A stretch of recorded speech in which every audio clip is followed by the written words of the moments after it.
n'est-ce qu'un faux bruit, l'un de ces sales ragots, comme ils sont colportes, entre évier et latrine, à l'heure de la mise au baquet des repas, une fois de plus ingurgité. J'ai appris hier l'une des pratiques officielles les plus sensationnelles des écoles publiques américaines, et qui font sans doute que ce pays se croit à la tête du progrès. Il paraît que parmi les examens ou épreuves que l'on fait subir à un enfant qui entre pour la première fois dans une école publique, aurait lieu l'épreuve dite de la liqueur séminaire ou du sperme, et qui consisterait à demander à cet enfant nouvel entrant un peu de son sperme afin de l'insérer dans un bocal et de le tenir ainsi prêt à toutes les tentatives de fécondation artificielle qui pourraient ensuite être tentées. Car de plus en plus, les Américains trouvent qu'ils manquent de bras et d'enfants. C'est-à-dire, non pas d'ouvriers, mais de soldats. Et ils veulent de toute force, par tous les moyens possibles, faire et fabriquer des soldats. On veut que toutes les guerres planétaires pourraient ensuite avoir lieu.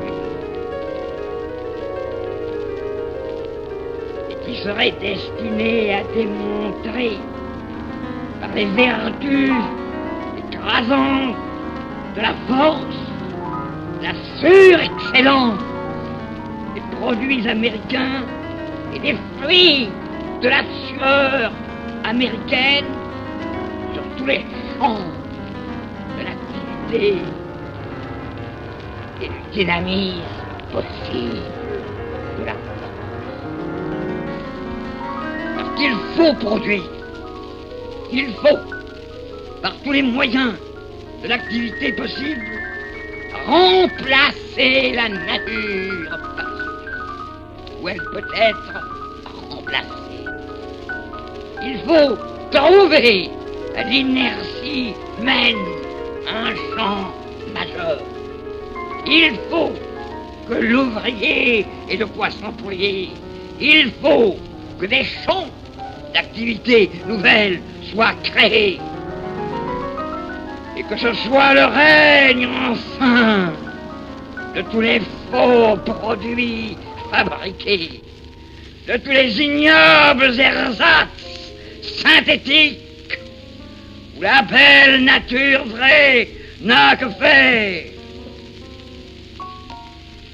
et doit céder une fois pour toutes et honteusement la place à tous les triomphaux produits de remplacement ou le sperme de toutes les usines de fécondation artificielle aura enfin de quoi s'employer.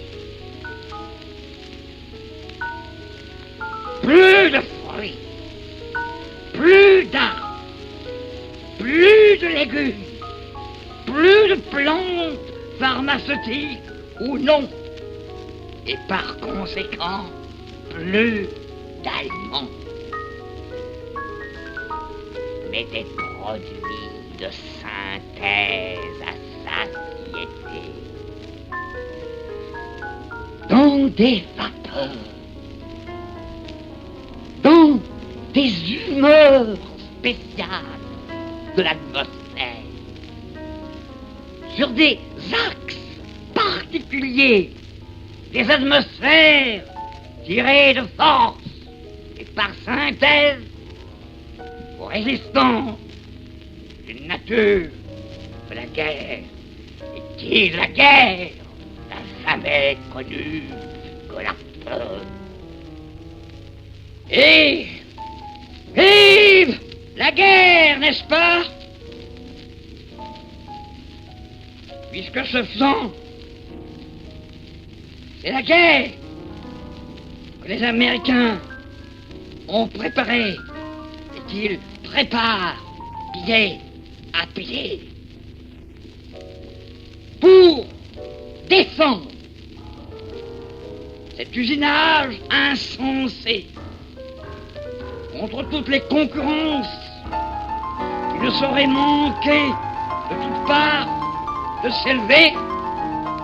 Il faut des soldats, des armées, des avions, des cuirassés. De là, ce spectre auquel il paraîtrait que les gouvernements de l'Amérique auraient eu le culot de penser. Car nous avons plus d'un ennemi, mon fils.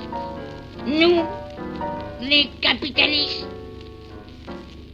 Et parmi ces ennemis, la Russie de Staline, qui ne manque pas non plus de bras armés.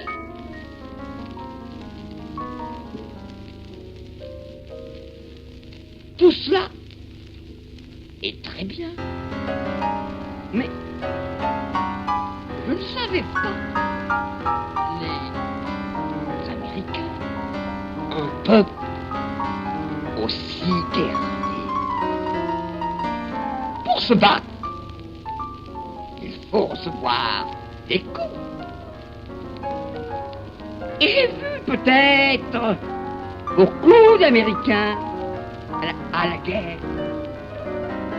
Et ils avaient toujours devant eux d'incommensurables armées de tanks, d'avions, de cuirassés qui leur servaient de boucliers.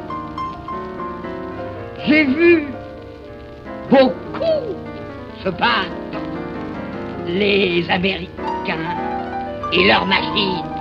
J'ai vu beaucoup se battre des machines. Mais qu'à l'infini, derrière, les hommes qui les conduisaient. En face du peuple, qui fait manger à ses chevaux, à ses bœufs et à ses femmes les dernières tonnes de morphine vraie qui peuvent encore lui rester pour la remplacer par des ersatz de fumée. J'aime mieux le peuple qui mange à même la terre où il est né, pas des Tarahumara. Mangeons le peyote à même le sol, pendant qu'il naît, et qui tue le soleil pour installer le royaume de la nuit noire, et qui crée la courroie des espaces, afin que les espaces de l'espace ne puissent plus jamais se rencontrer.